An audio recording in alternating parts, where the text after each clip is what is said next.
between the mental health and the spiritual health because I see so many similarities in the way that you're experiencing the world, which seems in a very spiritual way, but I also don't even want to call it spiritual because it would be creating a division of how to experience the world. So, can you share something? better avoid that word because it's the most corrupted word on the planet right now. So, let me put it this way. In the yogic sciences, there is no separation between what is body and what is mind. We talk about the body like this: physical body, mental body, emotional body, energy body, etheric body, and there is what is called as Anandamaya Kosha. So the five bodies is what we're talking about, we're not talking about a mind. Because what is it that you call as a mind? If there is a certain volume of memory and a certain amount of intelligence attached to it, that's what you call as a mind, isn't it so? Yes, it is. Is it so? Hello? Why are you not in talking terms with me? Huh?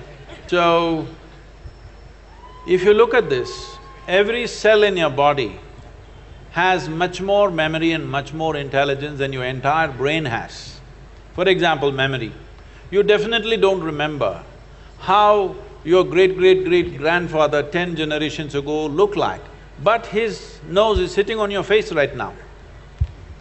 Your body remembers even 1,000,000 years ago how your forefather's skin tone was, not forgotten a thing.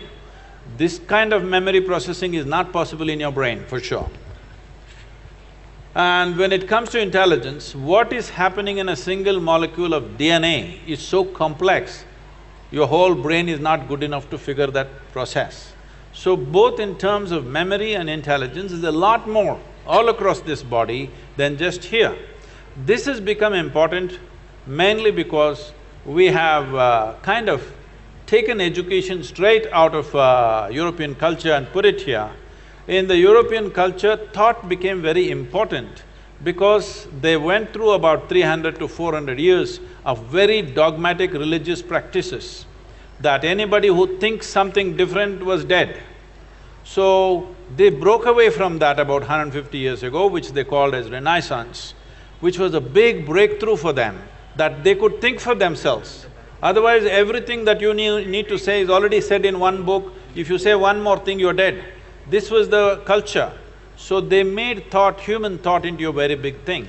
But you understand this, whatever kind of thought you have is only from the limited data that's coming, that's already stored in your mind, isn't it so? With this limited data, you may make permutations and combinations of it, but nothing new will ever happen.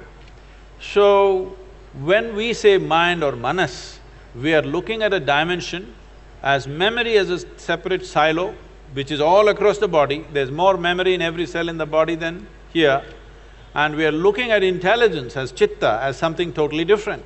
So to keep these two things separate is most important. It is only your memory which gets corrupted. It's in your memory that you go sick. You cannot go sick in your intelligence. If I speak this, people will become very… they think it's not compassionate to say these words, but I want you to understand this. This is because we have gotten trapped in our own memory bubble, that this memory can go corrupt. What happened 10 years ago, it can rot in your mind and become something very big after some time and cause this. Well, people always will argue, but there is a chemical process. Yes, this is the most sophisticated chemical factory on the planet. The question is only, are you a great CEO or a lousy CEO? There is a way that you can keep your chemistry the way you want. Just look at my eyes and say, I'm always stoned. Yeah. Never touched a substance, always stoned, and I can calibrate how intoxicated I want to be or how less I want to be any moment. This is not something… See, the important thing is this. The question is not about intoxication being good or bad. The problem is it takes away your faculties. That is a problem. So as we looked at it earlier, one of the most important thing for a human being is that our actions are successful. Whether you're driving or riding or doing something, if you throw a ball, it must go where you want, otherwise you feel not good. Because The purpose of human action is success. So if success has to happen, your body and your mind must take instructions from you. So with alcohol, drug, the problem is your body and your mind won't take instructions from you. That's the whole problem. So we are not against intoxication, we are against you becoming incompetent. That's the important thing. So we can show you a way that you can simply sit here and totally stoned out, without anything from outside. You want to tone it down this moment, you can just tone it down and do what you want. Absolutely no impact on the system. This is not just talk like that, there's a whole lot of research on this. Scientists have found that there are millions of cannabis receptors in your brain. Why is it there? Because your body is supposed to produce it, you're not supposed to smoke. You're supposed to produce it in your system.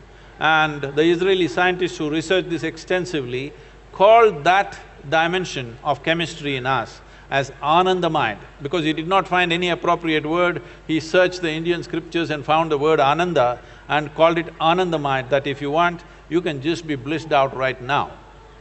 So if you are blissed out, will you get crazy, I'm asking? Well, others think crazy, other people may think you're crazy because you're always blissed out, that's their problem, they're the ones who are crazy. Because they've lost their bliss, even the little joy that they had as children, that also they've lost. They're carrying such a grave face as if they're practicing their last posture in their life. Yes, I'm telling you, you don't have to practice, it'll naturally come. When you die, you get the posture. You don't have to practice out all the time on the street So, mental health, looking at it separately is not the best way to do it. You must look at the physical, chemical balance within the system. If this one thing you manage, being physically well, mentally well is a natural consequence. The problem with the whole kind of education we have is, we want the consequence without the process.